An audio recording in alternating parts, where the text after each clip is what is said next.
Welcome to this explainer. Today, we're jumping straight into the core concepts from Saifedean Ammous's highly debated book, The Bitcoin Standard. We're going to take a deep dive into the history of money and look at the controversial rise of a decentralized alternative to central banking. Whether you're already deeply embedded in the financial world or you're just kind of curious about how all this actually works, we're going to look strictly at the arguments laid out in the source material so we can really understand the mechanics behind this movement. Okay, so here's our roadmap for today. We'll be covering the rise of Bitcoin, the fiat money problem, solving for digital scarcity, a permissionless financial system, and finally, exploring whether this is a Ponzi scheme or a revolution. Let's get right into it. Now, before we even touch the complex tech, the book hits us with a highly relatable question that we really need to sit with. Why does the current financial system feel so broken?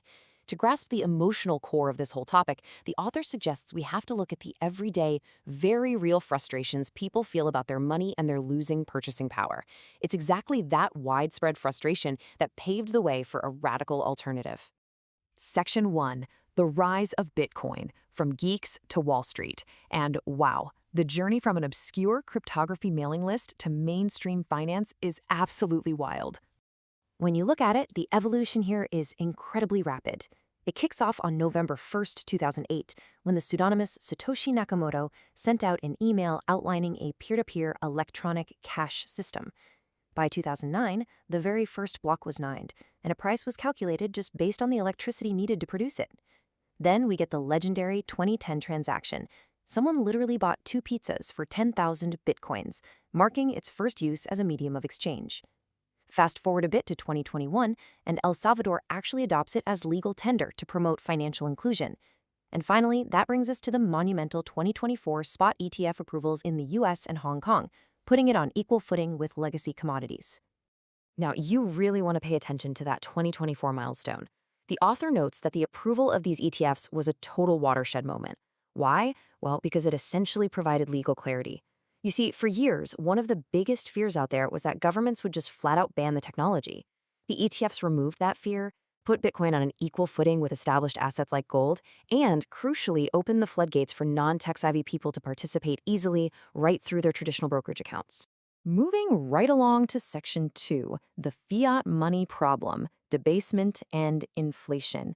This brings us to the macroeconomic thesis of the book, identifying a massive systemic flaw in how our money currently operates. To truly understand this flaw, we have to look back at a massive historical shift. We used to operate on a gold standard. That meant currency was actually backed by finite physical gold sitting in bank vaults. Because gold is incredibly hard and energy-intensive to mine, governments couldn't just create money out of thin air to fund new programs or wars. They had to either find more gold or tax their citizens. But then, in 1971, the US dollar went off the gold standard. This created the fiat system, suddenly allowing governments to print virtually endless amounts of unbacked currency. And there is a profound psychological toll to this infinite printing. The source material highlights that everyday people experience this as a constant, draining loss of purchasing power. A really great example cited in the book is someone trying to save for a house in Sweden. The house prices go up way faster than you could ever possibly save your money. You are literally running faster just to stay in exactly the same place financially. So what we end up with is this completely unsustainable economic cycle.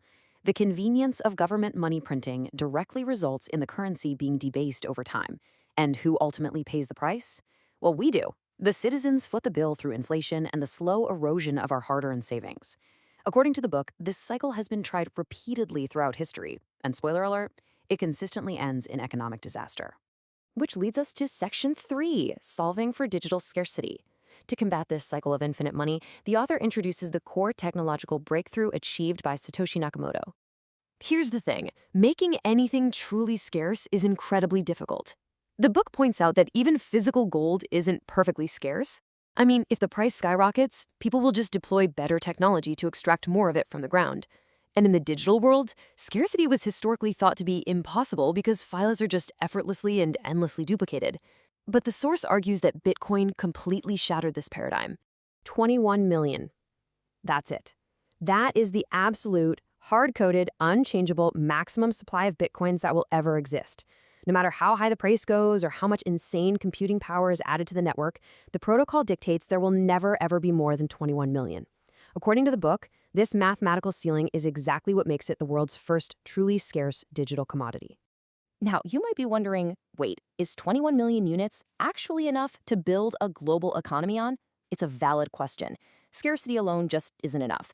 Money also needs to be divisible. That is exactly why each single Bitcoin can be divided into 100 million smaller units, which are called Satoshis.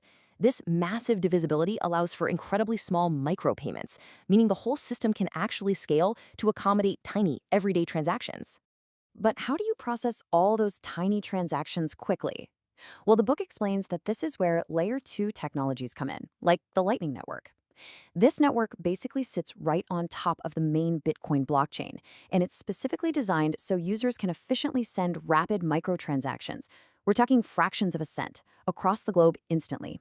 It makes buying a cup of coffee totally possible without clogging up the base network.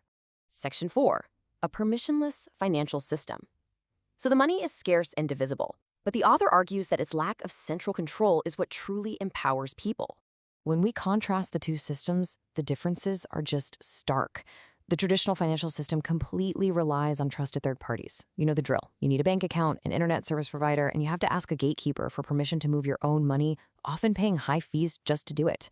The Bitcoin system, on the other hand, is entirely trustless and permissionless. It really doesn't care who you are.